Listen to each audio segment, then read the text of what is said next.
So look at beautiful. It's beautiful.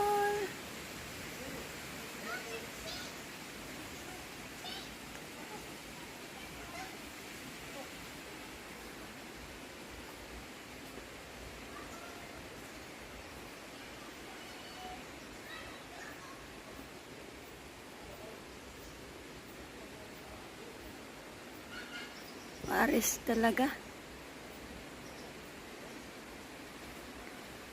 It's a forest.